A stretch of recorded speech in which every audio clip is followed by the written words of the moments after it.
दोस्तों, क्या आपने कभी सोचा है कि एक चेहरा, एक फोटो पूरी दुनिया के लिए इनकलाब का सिंबल कैसे बन गया? वो इंटेंस आंखें, सर पर बेरेट कैप और वो घनी दाढ़ी। आज हम बात कर रहे हैं एर्नेस्टो चे गुएवारा की। लेकिन चे गुएवारा सिर्फ एक टी शर्ट पर छपी हुई फोटो नहीं था। वो एक डॉक्टर, एक ट्रैवलर, एक राइटर था और सबसे बढ़कर वो एक ख्वाब देखने वाला इंसान था। एक ऐसा ख्वाब जिसमें ना कोई अमीर हो ना कोई गरीब। आज की कहानी में हम चे को उसकी सोच और उसके जज्बे से समझेंगे। तो चलिए शुरू करते हैं ये सफ़र अर्जेंटीना की गलियों से बोलीविया के जंगल तक। कहानी शुरू होती है 1928 में अर्जेंटीना के एक मिडिल क्लास परिवार में। उसका नाम रखा गया एर्नेस्टो चे गुएवारा दे ला सेरना। एर्नेस्टो को बचपन से ही एज़मा था। कभी कभी सांस लेना भी उसके लिए एक जंग जैसा था। लेकिन एर्नेस्टो हार मानने वालों में से नहीं था।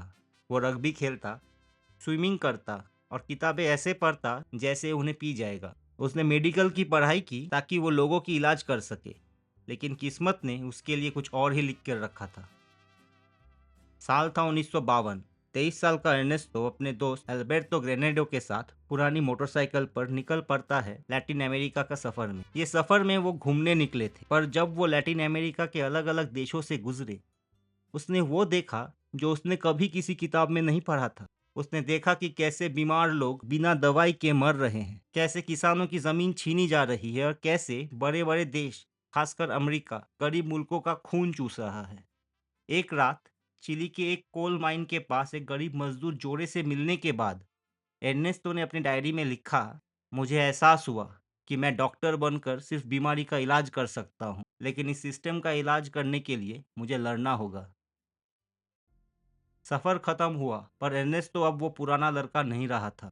वापस आने के बाद वो अपनी डिग्री पूरी की, डॉक्टर बना, लेकिन अब उसका दिल क्लिनिक्स में नहीं लगता था, बल्कि उन लोगों में था जो आज़ादी की लड़ाई लड़ रहे थे। 1953 में वो पहुंचे ग्वातामेला। वहां प्रेसिडेंट जैकोबो अरबांस की सरकार थी, जो गरीब किसानों को ज़मीन दे रही थी। ये बात अमेरिका की एक बड़ी कंपनी, यूनाइटेड फ्रूट कंपनी को हजम नहीं हुई।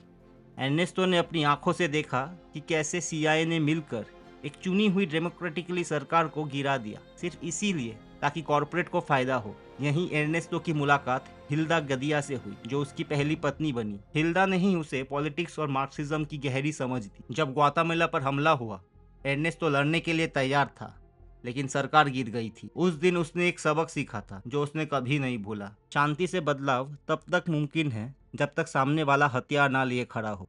अगर सिस्टम को बदलना है तो क्रांति ही रास्ता है। इसी गुस्से और जुनून के साथ वो भाग कर मेक्सिको पहुंचा, जहां किस्मत उसे फिडेल कैस्ट्रो से मिलाने वाली थी। ग्वातामेला से जान बचाकर भागने के बाद एर्नेस्टो मेक्सिको सिटी पहुंचा। वो गुस्से में था। उसने देख लिया था कि अमीरी ताकतें कैसे छोटे छोटे सरकारों को मसल देती है, लेकिन अभी तक उसके पास कोई रास्ता नहीं था जब तक उसकी मुलाकात फिडेल कैस्ट्रो से नहीं हुई। एक रात मेक्सिको के एक छोटे से अपार्टमेंट में दोनों मिले।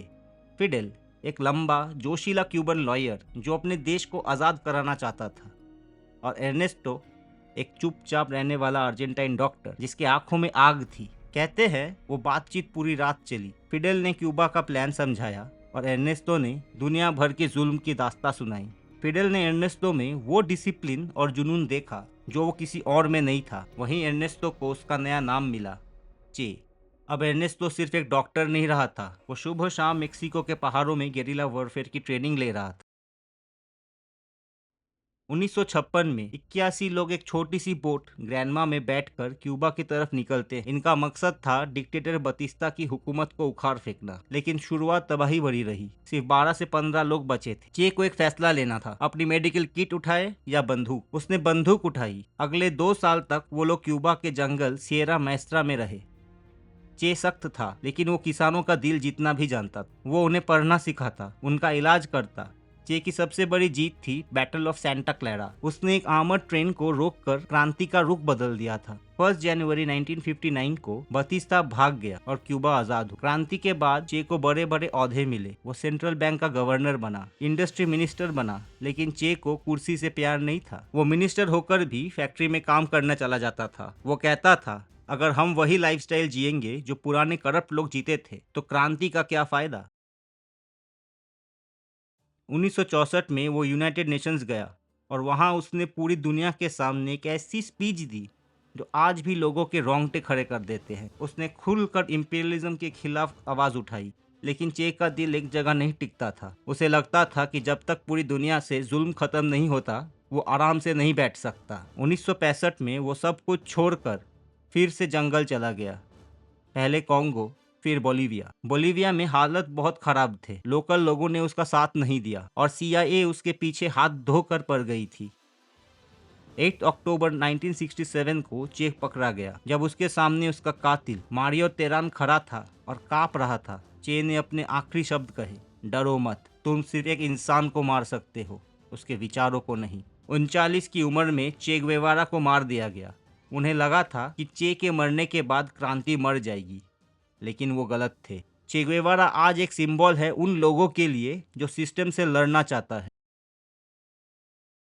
क्या वो परफेक्ट था? शायद नहीं। उसने बहुत सारे सख्त फैसले लिए जो काफ़ी रेडिकल थे, लेकिन उसकी नीयत पर कोई शक नहीं कर सकता। वो एक ऐसा इंसान था जो अपने विचारों के लिए मरने को तैयार था। चे गुएवारा को समझने का मतलब ये समझना कि दुनिया में हमेशा दो तरह के लोग होते हैं, एक जो जुल्म सहते हैं और दूसरे वो जो उसके खिलाफ आवाज़ उठाते हैं। आपको क्या लगता है, क्या आज की दुनिया में चे जैसे जज्बे की ज़रूरत है? कमेंट में ज़रूर बताएं। अगली बार फिर मिलेंगे एक और ऐसी ही कहानी के साथ। तब तक के लिए अलविदा।